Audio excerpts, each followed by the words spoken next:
Good morning, friends. We are starting with the prayer.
Good morning, all. Paying tribute to our great master, Dr. Samuel Hahnemann, for this divine science who have made us for us and taught us dare to be wise. Also seeking blessings from our Guru, Dr. Prafull Vijayakar sirs, who have breathed this divine science with the modern science and made homeopathy easy like mathematics. Jai Hanuman, Jai Homeopathy, Om Vijaykaraya Namah. So friends, we are in the reading of the Organon of Medicines Samuel, by the Samuel Hahnemann, the six editions. Up till now we have learned about the 39 aphorism. Today we are reading the 40 aphorism. At first, the venereal symptoms are kept in abeyance and suspended when the psoric eruptions begin to appear. In a course of time, however, as the syphilis is at least as strong as the psora, the two join together, that is, each evolve those parts of the organism only which are most adapted for it, and the patient is thereby rendered more disease and more difficult to cure. When two dissimilar disease, acute infectious disease meet, as for example smallpox and the measles, the one usually suspend the other, as has been observed before. Yet there have also been severe epidemics of this kind, where in rare cases two dissimilar acute diseases occur simultaneously in one and the same body and for the short time combine as it were with each other.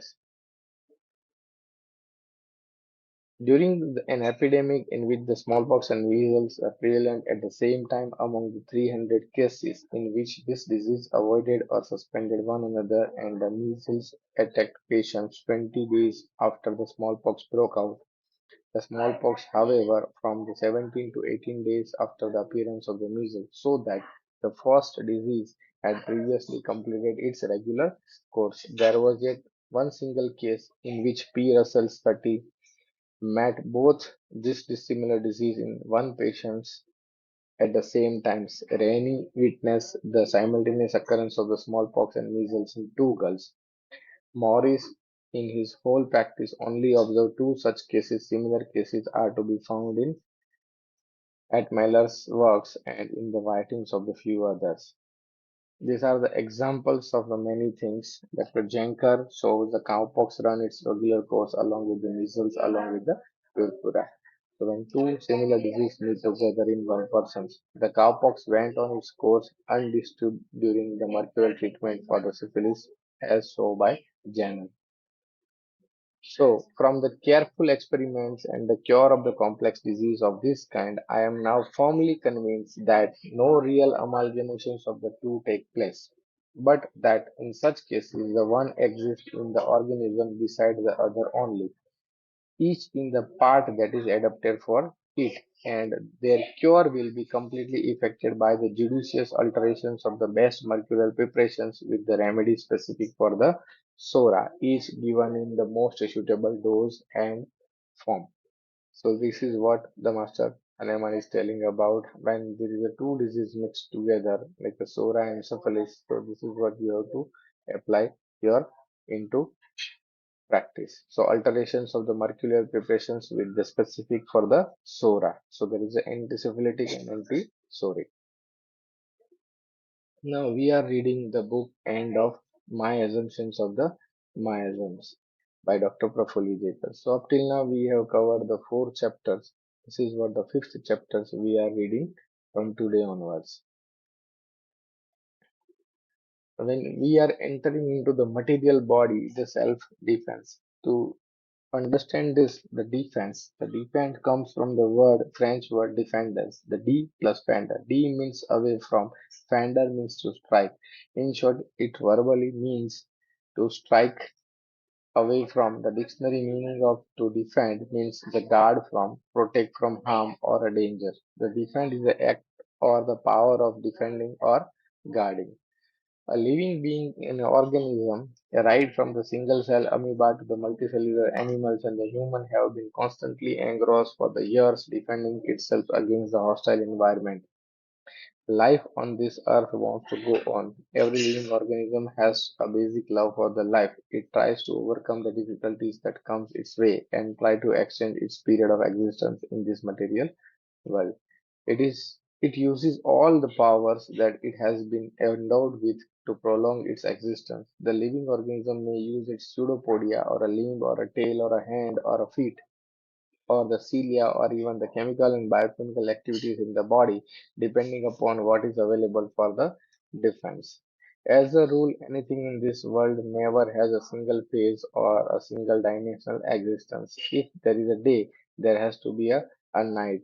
If there is a color which is black, uh, there has to be a white. If there is a good, there has to be a evil. The two opposites have to coexist if this world has to go on. Thus, if there is a factor to prolong the life, there are also the factor we try to end the life. The factor that are hostile or to the other's life try to attack the living being in order that they themselves survive. The attacked organism uses all the means at his disposal to combat the hostile forces, and there is thus a constant combat going on between the offensive and the defensive forces and result as a survival or a death. The cell is attacked not only by animate but also inanimate things. Symptoms produced due to this combat are what we are called as a disease. If a disease defense of the cell is at the base of disease pathology, we need to understand what can injure a cell, what means a cell uses to defend, and therefore what can cause disease. When normal cell is under stress, it adapts. The normal cell is confined to the narrow range of functional and structural changes due to its genetic programming. The genes regulate the cell metabolism, differentiations, and the specializations, and decide its reaction to the stimulus or stress. The cell is nevertheless able to handle the normal physiological demand, so-called normal homeostasis. Somewhat more physiological stress or some pathological stimuli may bring about number of physiological or the morphological adaptations, during which a new altered state of homeostasis is achieved. This change is meant to increase the very viability of the cells under increased demand. A coolie or a loader who is used to lift heavy weight has arm and the forearm muscles gradually bulging in order to meet the increased demand on them. Increase in muscle mass is due to the increasing size of individual muscle fiber. The workload is thus shared by the greater mass of the cellular component, and each muscle fiber is spared of the excess work so escape injury. This adaptive response is called as hypertrophy.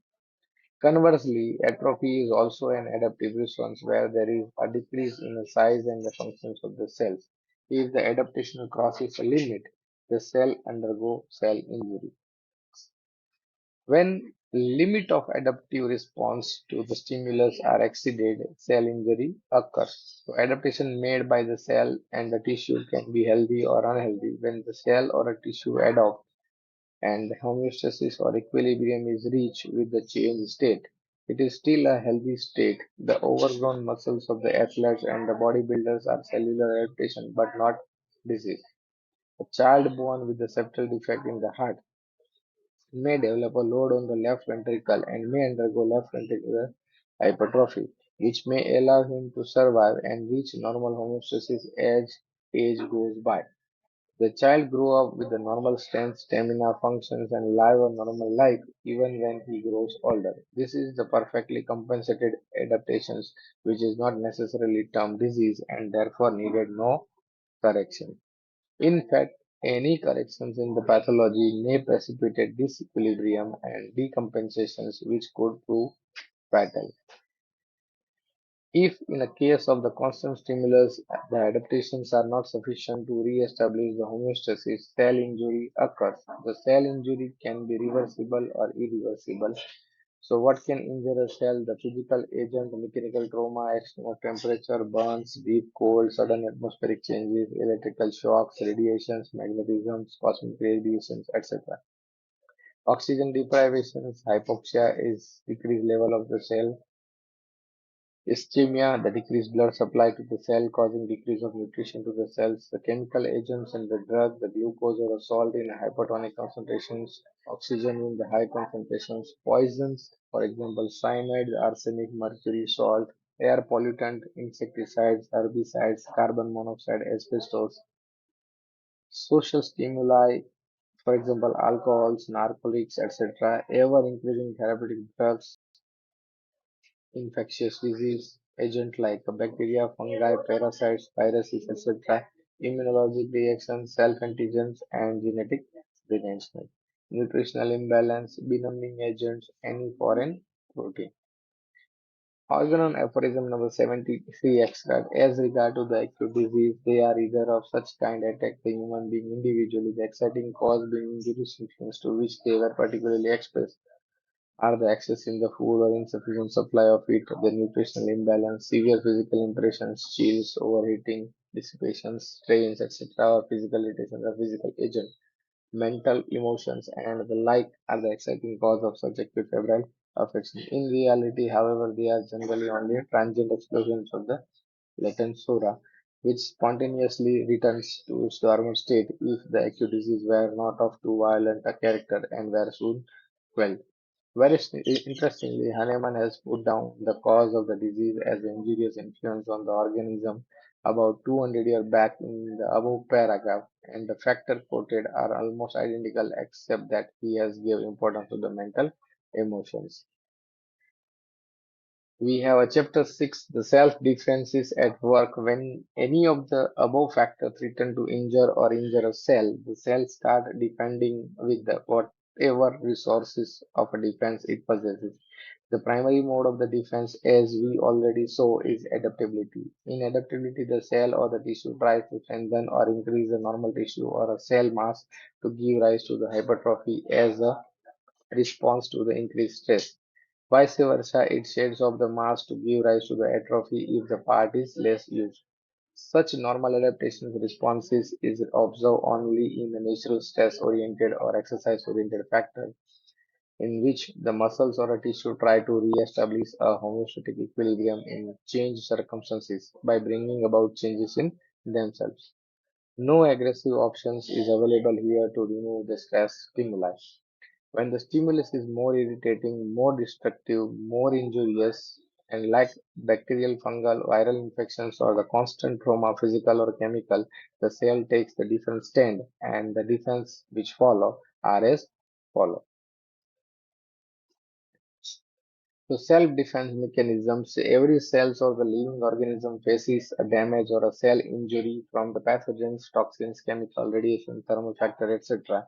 It is a different type of the mechanism to defend itself. The one is the physiological defense and the second is the morphological defense. The morphological means the structural. This type of the defense involves the change in the structure or the morphology. This morphological defense expresses itself in the two different manners. One is by constructions and another by the destruction. So for all practical purpose, there are the three means available for cell to defend. The first three defenses are the physiological defense, the morphological constructive defense, the morphological destructive defense.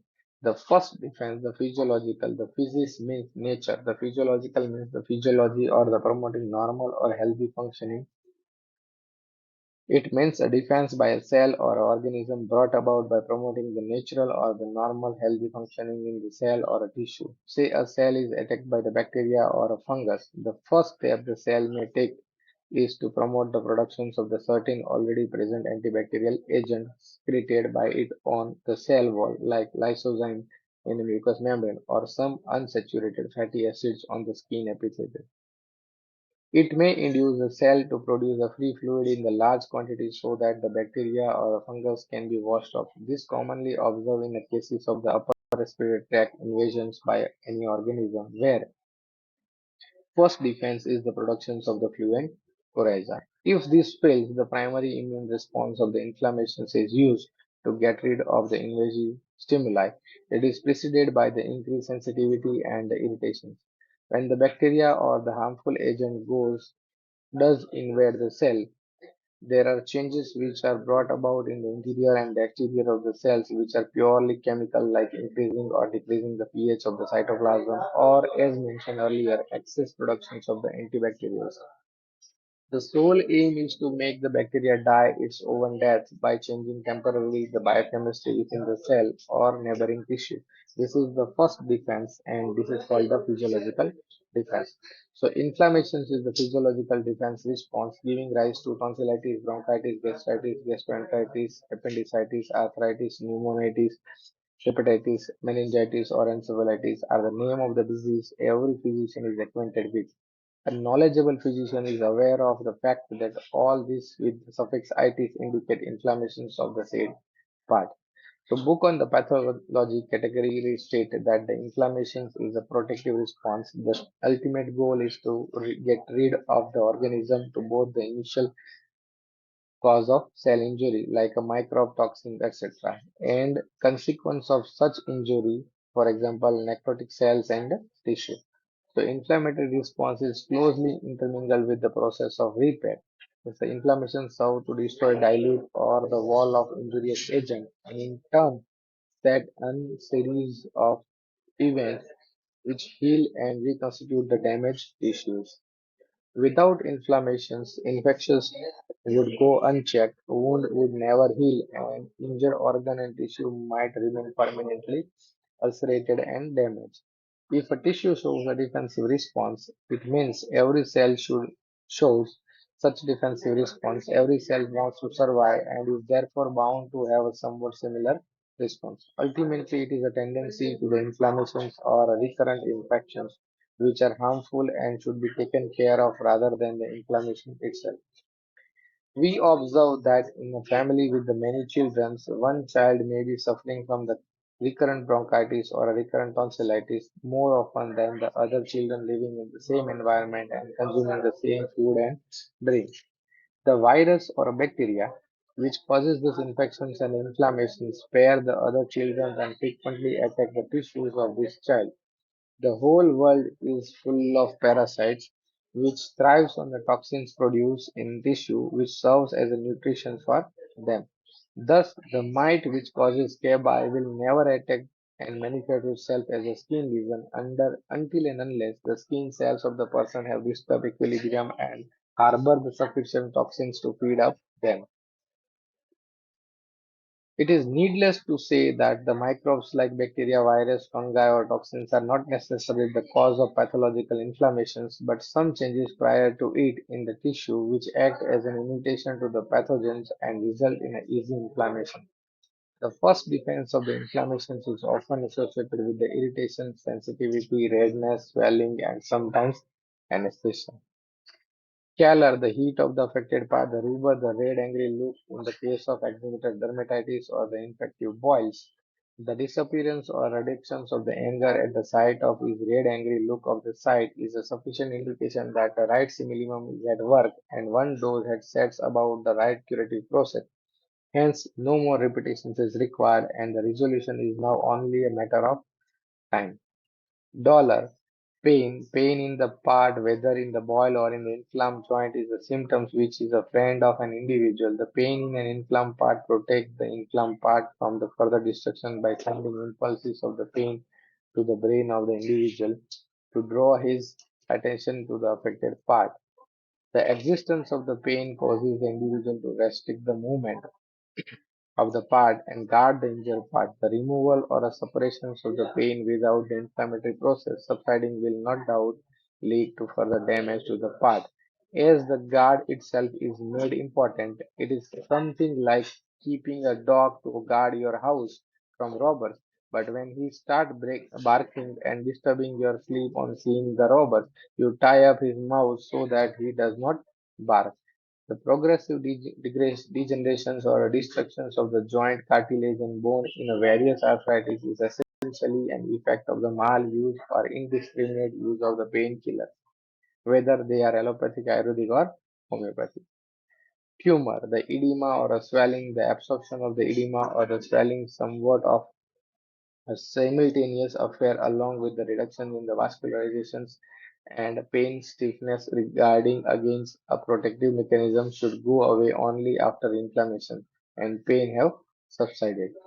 The use of the muscle relaxant is dangerous as the guarding by muscles is relaxed when before inflammation has subsided. And functionalism, that is a loss of function. The dreaded inflammatory diseases mentioned above are all due to the first defense mechanism at work.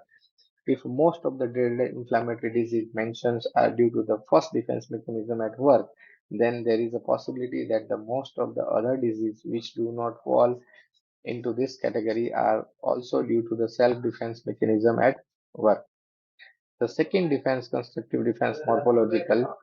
Let us imagine for a time being a situation where the two people are sitting next to each other. One of them, Mr. X, the aggressive one, try to poke the second Mr. Y with the pointed instrument on the arm.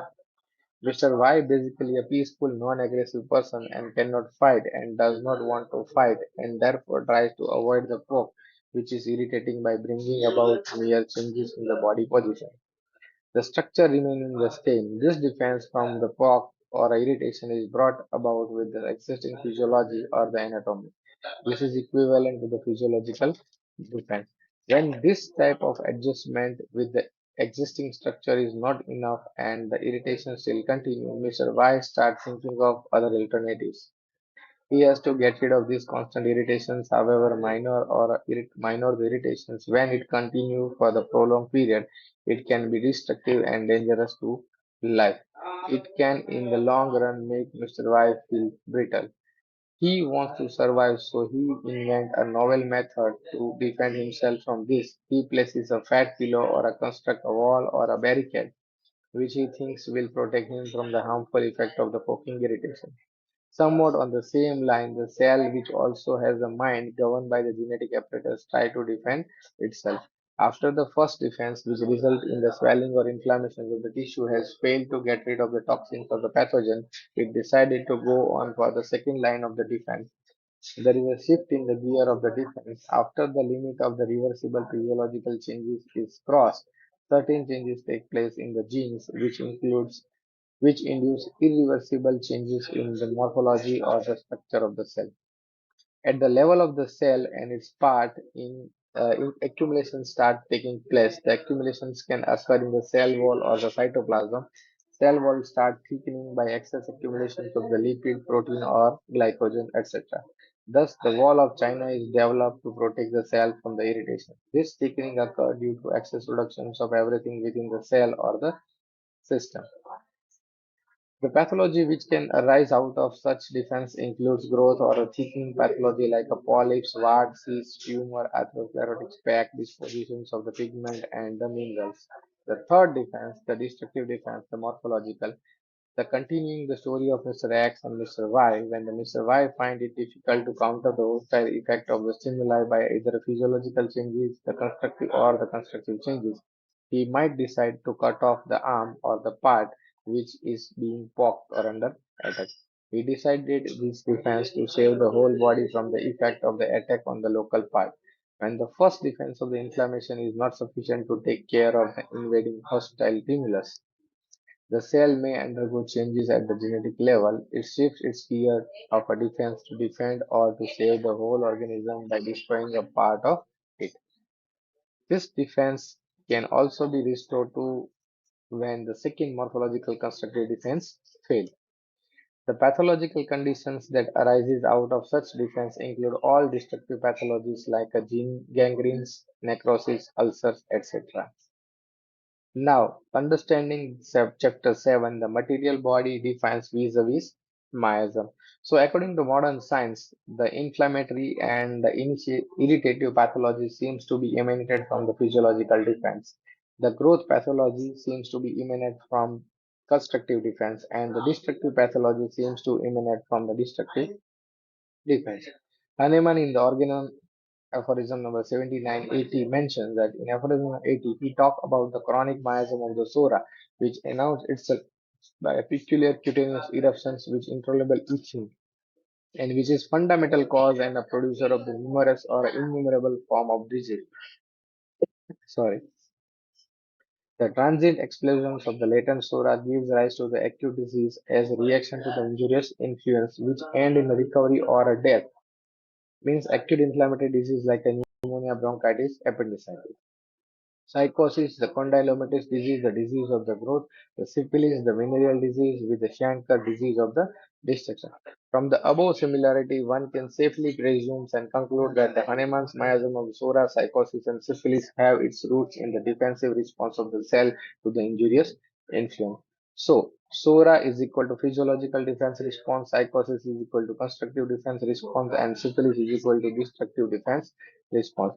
Hahnemann and the modern medicines both uh, tell the same language. What Hahnemann means, Sora is the first reaction to the stimulus. The modern medicine says the physiological defense, the inflammation is the first reaction to the stimulus.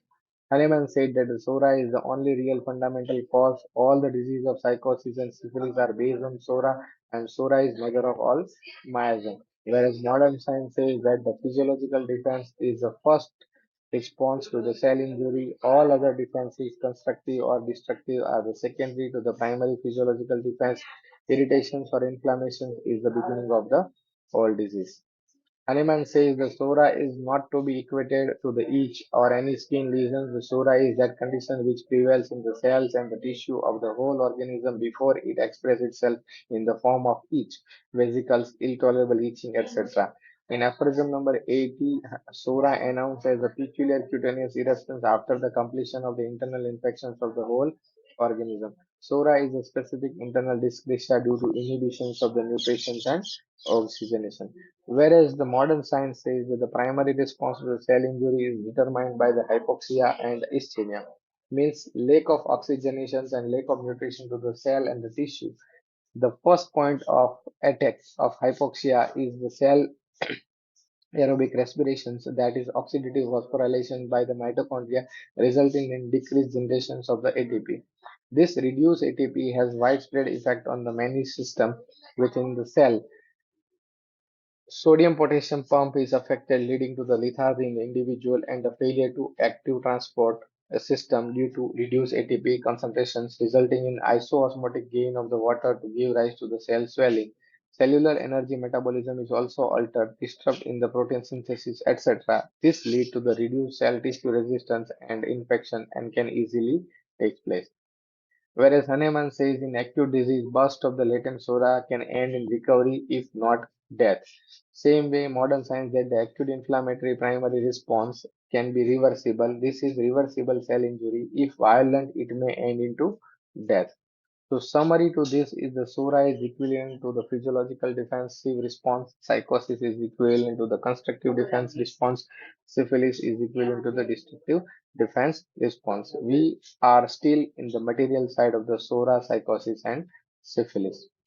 So hope you all enjoy this. From tomorrow onwards, we will conclude with the chapter 8. So thank you so much for this wonderful session. Thank you for being with me in the sessions of learnings and everything. Thank you all.